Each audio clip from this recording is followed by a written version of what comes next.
at it again, and oh my goodness, wow, this is crazy. Seems like the mob is running this country. Like, share, comment, and hit that subscribe button if you are new. And let's dive in.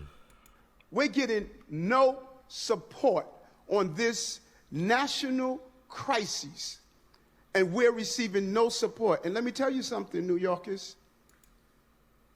Never in my life have I had a problem that I did not see an ending to. I don't see an ending to this. I don't see an ending to this. This issue will destroy New York City. Destroy New York City. So there you heard Mayor Eric Adams, who is the mayor of New York City, as you just heard there. And I'm showing you these clips for a specific reason.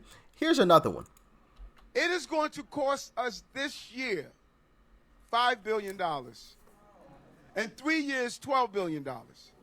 We have a $106 billion budget, but $76 billion of that is already accounted for. It's like if you have a house and you budget yourself for the year, you know where your food, your clothing, your electricity, your gas, and all of those things. And all of a sudden, your roof caves in. You say, wait a minute, so I got insurance. Let them come fix it. Our insurance was the federal government, and they're saying to our insurance contract, we're not giving you anything. So now we have to, you, me, taxpayers, have to find $12 billion out of a $30 billion budget. It has to come from somewhere. It has to come from somewhere. And they're leaving us stranded. Stranded. And the worst part about it, we could easily get another 200,000 to 300,000 more migrant asylum seekers in the next few months. We're getting anywhere from 2,500 to 4,000 a week. Sheesh. A week. And the next, they say, well, Eric, why don't you just stop letting them in? It's against the law. Federal law does not allow me to do that. Well, why don't you just deport? It's against the law. Federal law doesn't allow me to do that. This has created a crisis that's wrong for New York taxpayers, wrong for the migrants, and wrong for our city and wrong for our country. And the national government is not doing their job. You should not have to pick up the cost of this, and migrants and asylum seekers should not be living in the conditions that we're in. Go look at what's happening in other cities. In Chicago, they're sleeping in the police precincts. In other places, they're sleeping on the streets. Our goal is for children and families not to sleep on the streets.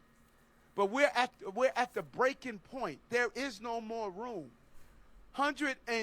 Over 160-something thousand. And as I stated, we're getting anywhere from 2,500 to 4,000 a week. Think about that. This is so devastating for our city. So yeah, you heard there Mayor Eric Adams criticizing the Biden administration. And, you know, he was going to take action in the form of going to visit Joe Biden and probably was going to give him an earful. Check it out. We headed to D.C. to meet with our congressional delegation and the White House to address this real issue, the asylum and migrant issue in our city. And we'll keep you updated as the day goes on. So yeah, he was heading to visit with this administration when something major happened. And this is why I started off this video and I was saying that it seems as if the mob is running this country. So you criticize the Biden administration and then this happens. Developing story, Mayor Adams made an abrupt departure from a White House meeting after the FBI and the NYPD conducted raids at several locations, including the home of his chief fundraiser. And here is a live look tonight at Gracie Mansion, of course, the mayor's home. An event is set to be taking place there this evening. CBS 2 political reporter Marcia Kramer here now with what she has learned. Marcia. Well, Maurice and Christine, City Hall is being tight-lipped tonight about why the mayor suddenly left Washington. But sources tell me that the about-face happened after the mayor got word of what those sources described to me as an international probe into foreign government influence peddling. His campaign says the mayor has not been contacted about the probe, and it's unclear tonight how many people in the mayor's circle could be involved. An early morning raid in this quiet Crown Heights neighborhood. FBI agents, some in raid jackets, some in plain clothes, seen carrying evidence boxes from the home of Mayor Adams' chief fundraiser, Brianna Suggs.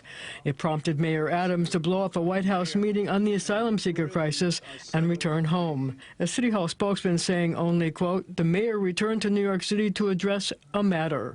Sources tell CBS 2 the Crown Heights raid was one of multiple locations visited by cops and FBI agents as part of an international probe into what two sources describe as, quote, foreign government influence peddling. It was unclear just what that involved and how many people in Mayor Adams' circle were under scrutiny. One highly placed source told CBS 2 that the federal probe may consider a foreign country, Turkey, that Adams visited before taking office. The mayor's campaign counsel said, quote, Mayor Adams has not been contacted as part of this inquiry. He has always held the campaign to the highest standards. City Hall referred all calls to his campaign office because the first raid was at Suggs Crown Heights brownstone. According to published reports, FBI agents from one of the agency's public corruption squads questioned Brianna Suggs during the raid. She has not been charged with a crime, and there was no information about what was in the evidence boxes agents were seen loading into a black van. We headed to D.C. to meet with our congressional delegation and the White House. Mayor Adams made a social media post from the plane to Washington before the sudden decision to come back to New York. In addition to working for the campaign, Ms. Suggs has been paid nearly $100,000 in the past 2 years. Suggs is also a fundraiser and lobbyist. Late today, Deputy Mayor Fabian Levy issued a statement saying, quote, the mayor heard of an issue related to the campaign and takes these issues seriously, so wanted to get back to New York as quickly as possible. He plans to return to Washington and reschedule these meetings as soon as he can. Now, again, we need to stress that no arrests have been made, no charges have been filed, and according to the mayor's lawyer, he has not been contacted. Maurice, Christine. Yeah. Whoa.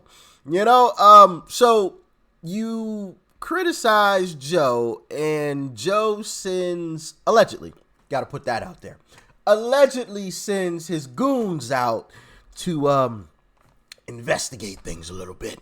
Now, as she said there, no charges have been filed, but, you know, in my humble opinion, I just feel like that was, you're flying a little too close to the sun, son, right? You're flying a little too close. You're gonna get a little burn, okay? That's just a little, hey, quit it. Stop it now. Stop it. Hey, you guys ever I don't even know where that little clip came from, where the guy's like, hey. I don't know if you guys have ever seen that clip, but I just thought of that in my head. You know, it's like one of those types of moments like, hey, don't you dare. Slow your roll now. Stay in your place, Eric. Stay in your place. You know, in my humble opinion, I feel like that's kind of the message to Eric Adams from this administration. In my humble opinion. In my humble opinion, of course, you know. Allegedly, right? I just have to say those things, you know, so I don't get hit with no misinformation, right? But he has long been criticizing Democrats. And like I said, here's another something clip. we just played right there, that warning you had for the Democrats. What should Democrats across the country take away from your victory? We can't be so idealistic that we're not realistic.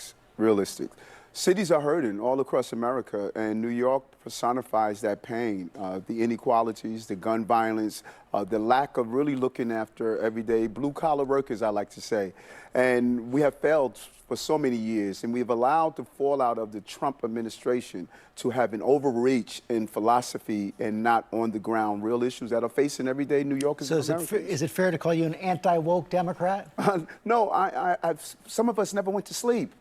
That's the problem. You know, a 35-year record of fighting for reform, but public safety, a person who was arrested by police, assaulted by police, but also lost a childhood friend to gang violence. And so I never went to sleep. And people who have finally realized that there are issues out here believe they can carve the entire Democratic agenda.